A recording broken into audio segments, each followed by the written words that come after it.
for everything to exist, it only exists because God wills that it exists. This is the idea which Islam teaches. I know, probably 95 or 99% of what I've said, you will say, that's what we believe. We agree. So where is the difference? The difference is that in Christianity, it teaches that God became man. In the beginning was the Word. This is John. And the Word was with God. And the Word was God. So the Word was God. And the Word became flesh. And it dwelt among men. So God became a man. Now you say to me, isn't God able to do all things? Is He not able to do all things? So if He wants to become a man, He can become a man? Well, I say to you, when we hold our belief that God can do all things, we are talking about all things which justly keep Him as God. Things which agree with Him being God. We're not talking about things which make Him less than God. Because if you're going to say God can do all things, then you can say also, yes, it is conceivable that God could become a mosquito and you could kill that mosquito. No. You don't accept it. Or God could die. No, we said no. Or God could be born. We said no. Because these things, for these things to happen, it means that God becomes less than God. So when we say God can do all things, it means all things with Him still being God. All things that a God does, which does not include becoming men, becoming His creation. No, God is the Creator, and He, as the Creator, creates. Creation is a product of His creation. The creation which exists, this is a product of His action as the Creator.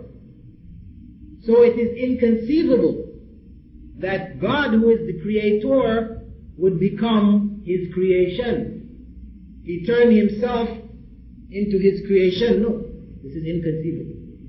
God is the Creator. If He is the Creator, then He is not the creation. If you say He is the creation, then He is no longer the Creator. This is, if you want to say He is the Creator and He is the creation, then you've got confusion. This is what you end up with, is confusion. Because then, who is God and who is not God? We don't know. Because if God is great, then you're God, and I'm God, and He's God, and the house is God, everybody's God. This is confusion. This is not what the prophets taught. Prophets taught us to worship God. They didn't teach us to worship ourselves. They didn't teach us to worship human beings, other human beings. And if you go back and look into the Bible itself, you will find Jesus telling His companions, His disciples, to worship God. He taught them to pray how? Our Father who art in heaven, hallowed be thy name. This is what He taught. He didn't say to pray, Jesus who is in heaven, hallowed be thy name. But Christians today worship Jesus.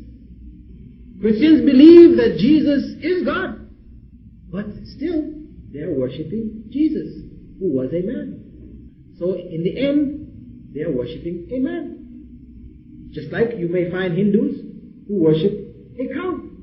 And you tell him, no, why are you worshipping a cow? A cow is animal. And in India, if you kill a cow, they'll kill you. Don't let them catch you killing a cow there. People are starving, but the cows walk down the streets, they'll lie in the streets, everybody has to go around. You don't touch the cow. The cow is holy. You try to explain to them, listen, this is an animal. We eat the cow in our country. In the Philippines, we eat cows. This person will try to explain to you that though you may be seeing a cow, God is here, manifested in this cow. You say this is silly. But what is the difference between saying that God is a cow and saying God is a man? Really not much difference. You know, of course, men are better than cows. So we say, okay, to say God is a man is a little better than saying he's a cow. But in the end, it's still amongst the animal kingdom. Human being is from the animals. You know, we have the same kind of functions as animals, except that God has given us a spirit. This is what distinguishes us. We have a choice. We can choose between right and wrong. Animals just act according to their nature. This is the difference. But still, we are amongst in the animal world. So to say God is a man, or to say he is a cow, it's only a very slight difference. Really. In Islam, God is God. There is no picture of God. Again, in Christianity, you will find God portrayed in pictures. If you go to the Vatican, you go to the Sistine Chapel, they have a painting by Leonardo da Vinci. When God created Adam, very famous painting, I don't know if you know this one, where you see God reaching his hands down and you see Adam reaching up his hand and between them the fingers are coming. This is the spark of life being given by God to man. But God is portrayed as an old man with a beard, and God is being conceived of as a man. But in Islam, God is God. There is no picture of God. Because once you try to conceive of God in terms of an image, to make a picture in your mind, then you are making God like his creation.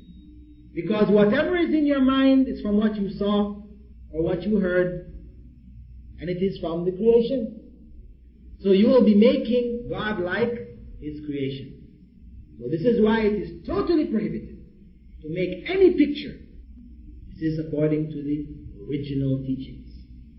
And if you go back into the history of Christianity, you will also find that there was a time when Christians, different groups of Christians, struggled amongst themselves to decide, can we make pictures of God and pictures of Jesus and pictures of Mary, etc., or are we not allowed? Called icons. Eventually, those who felt that you can make the pictures won the battle. And so now you find pictures of God. But in the original teachings, it was prohibited to make any picture of God. We don't even think of God in terms of being a spirit. Because when you think of a spirit, a picture comes to your mind of something smoky looking, some smoky kind of being. You can't touch, but it's... Once you start to make, this is from creation. God created the spirit, which is within us. It was created by God. God, the creator of spirit. And he is not his creation. He is not his spirit. This is the Islamic concept. The concept which Adam taught his children. That God was pure. Could not be described in physical terms, in material terms. We know God through his attributes of being, for example, the most merciful. This is among the attributes of God. We cannot understand fully what it means to be the most merciful, but we can understand to some degree. God is merciful to you, to me, even though we disobey God. Normally we think of mercy as mercy because you love somebody, because they obey you, they're kind to you, or whatever. This is mercy. But for God, it goes beyond human mercy. God is merciful to you and I, even though we disobey God. This is ultimate mercy. This is something very difficult for us. His mercy covers his whole creation. The animals, human beings, everything that is in creation. This is how we understand God. We worship God on this day.